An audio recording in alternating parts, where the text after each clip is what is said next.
don't have an intro for Sunday's review, but it was the winner for Sunday was Bounty Killer. I believe this movie was supposed to be like a B-rated movie, but it actually turned out to be actually a really excellent movie. It was like Mad Max meets Borderlands, as far as I'm concerned. So basically, it's a post-apocalyptic world, kind of like Mad Max, where this corporate company basically takes over everything, and they kill the governments, and then they're trying to offer this deal to make it look like they're going to create a whole like brand new world. But there's people that don't want that to happen, because then there would just be chaos, right? So the name of the movie, or the name of the company that's done all this killing and is trying to take over everything, is called Second Son. And so basically, all these people, I'm trying to think of the name of the... Okay, so there's these people called the Council who basically ran off with most of the money because they were high-end people, and they live in this huge, massive town, and basically these bounty killers came along to take them out. Stop, Lucy. Basically, these bounty killers came along to take out these corporate guys, to basically put the world back in order, because they ran off with what was left of the world's wealth after the apocalypse happened. So, there's this guy named Drifter who used to actually be part of Second Son before he became the very first bounty killer, and he actually killed 2 of his business partners, and that's why they were looking for him. So he's actually a wanted man. So he tries to get out of there, back past the Badlands, and they run into these people called gypsies, who are these, I guess, they're not actually bad people, but they have these scare tactics where they say they're cannibals and certain things, just to put fright into people so that people don't actually go out of their town. And that's where the movie kind of got more Mad Max themed, because Drifter and his gun caddy have to escape from the gypsies. And there's a big, huge chase scene with all these made-up cars and stuff like that. And it's actually kind of funny, because they do say it's like the Road Warrior meets Kill Bill. And I'm pretty sure... wasn't Road Warrior one of the Mad Max movies? As far as I think it was anyway. But I guess this is only supposed to be 20 years in the future. They say it's a wasteland, which is it basically is by this point in time. Yep, run to the ground by corporations who cared nothing about profit. So they basically destroyed everything else except for their own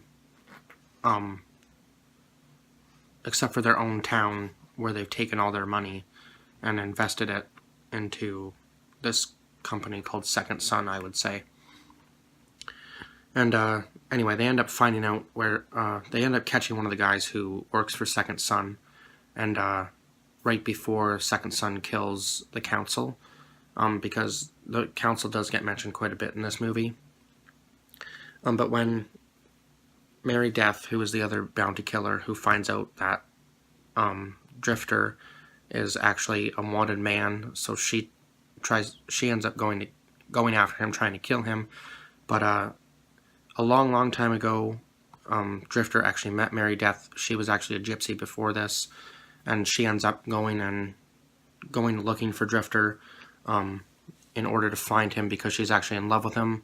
And then he trains her to become a bounty killer, and he thinks that he's trained probably the best bounty killer in the world. And this other gypsy girl is trying to look for her, trying to look for Mary Death, because she had an old name. I can't remember her old name, but that's not... I mean, if you watch this movie, you'll figure that out anyway. So Mary Death ends up killing this new queen because Mary Death had killed the king of the gypsies when she escaped from the gypsies. So now they're after her under the power of this new queen, or new gypsy queen, I should say. And anyway, Mary Death ends up killing her and taking over. So she basically has control of the army. And Drifter gets captured by Second Son. And so they have to go save him at the end of the movie. And yeah, that last scene was a huge bloodbath. I would say that that was probably the Kill Bill part that they're talking about at the very end, because it was just a complete massacre between the gypsies, Second Son, and Mary Death and Drifter. She does lose her car at one point in the movie because Drifter's gun caddy tampers with her vehicle, adjusts the boosters so that her car just spins out of control and then eventually blows up. Obviously, she didn't die because she's still in the entire movie, but she does go on quite a few rampages when she gets angry, and she kills quite a few people. I would say that Mary Death probably gets the bigger bounties out of the entire movie, just because she kills the most people, to be honest.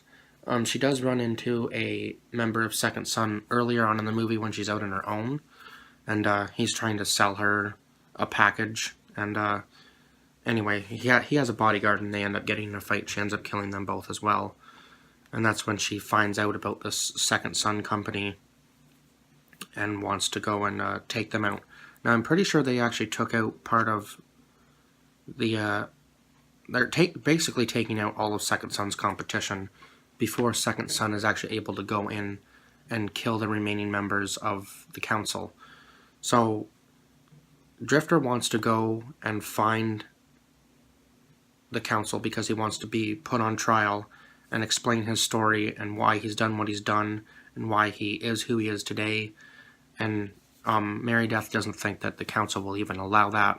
But when they get there, there is no council. There's just Second Son, and then there's a huge fight scene in there in the council area as well between the gypsies and Second Son, and that's when Drifter gets taken. But yeah, I would say that my favorite scene was probably where Drifter's gun caddy's in the trailer, and there's gypsies jumping into the trailer, and one of them plants a bomb, and he's fighting the guy inside the trailer, and then suddenly this giant axe just comes through the trailer and explodes the guy's head, and he gets covered in blood. Yeah, this movie was definitely gory. It does have swearing in it, some sexual content, so it's definitely not a movie for kids. But it is an awesome movie. I thought it was going to be kind of cheesy when I first bought it, but it turned out to be really good. And yeah, I would highly recommend this movie. I would actually give it a 5 out of 5. I mean, some of the CGI could have been done a little better, but altogether, this movie was put together well. And I'm actually surprised that, I mean, Gary Busey was in the movie. I've never actually seen him act before, I don't think. I've just heard a lot about the guy, but his acting's actually really good, so I was surprised by that. And I believe I've seen the guy who plays Drifter in a few other movies as well. So, I mean, I guess they did have one big-time actor in this movie, at least. So, yeah, I guess I said some of the CGI could have been done better. But, yeah, it actually had one of the guys from Pirates of the Caribbean in it. I didn't recognize him the first time I watched it, but I do recognize him this time, watching through it again. So he was the guy who collected the bounties, and Drifter brought most of his bounties back headless, so he had to discount, and he actually rings it in with a little gun, kind of like when you're trading stuff on Borderlands, it rings in the price of your bounty, which was kind of cool. That's why I thought some of the parts of this movie kind of resembled Borderlands in a bit of a way, because it's basically like a wasteland that you're traveling across, right, and people are trying to kill one another, and it's like bounty killer versus bounty killer in certain points of the movie, which was kind of a cool aspect. But I guess that's basically the entire movie. There were lots of cool vehicles in the movie, lots of cool locations. Yeah, anyway, I would highly recommend going to watch this movie if you haven't seen it already. And then also, if you like this movie, I would highly recommend going to see Doomsday, because it's actually one of my favorite movies besides The Punisher with Thomas Jane. So watch this first, then go watch Doomsday, because they are actually kind of similar in a way with the whole post-apocalyptic situation, except Doomsday was kind of Doomsday is more of an infected people type situation, so it's almost like Resident Evil. But anyhow, that's where I will leave off this review. As always, like, comment, subscribe, leave your thoughts on the movie if you have seen it before. If not, then definitely go pick this movie up, because it's definitely worth the watch. As far as I'm concerned, I don't know. I like action movies, so if you're not a huge action movie fan, maybe don't go buy it. But I've been a huge action movie fan since I was a kid, so I enjoy movies like this. So like, comment, subscribe, like I said. Leave your thoughts on the movie, leave your rating on the movie. As always, link to my Instagram account below. There's two new polls up for next week's movies, but they will be closing sometime before you guys see this video. So hopefully my other video is up, so you guys can still go vote. If you're already following me on Instagram, I usually put polls up for my movies, so you guys know to go and vote. If you watch this video and you're not following me on Instagram, go give me a follow over there. I follow most of the people that follow me back. So yeah, that's where I will leave off this review, and I will see you guys tomorrow. Well, yeah, because this is going to be uploaded Sunday, but I'm actually watching and reviewing the movie on Saturday. So I will see you guys on Monday with a review of Cabin Fever. Bye-bye for now.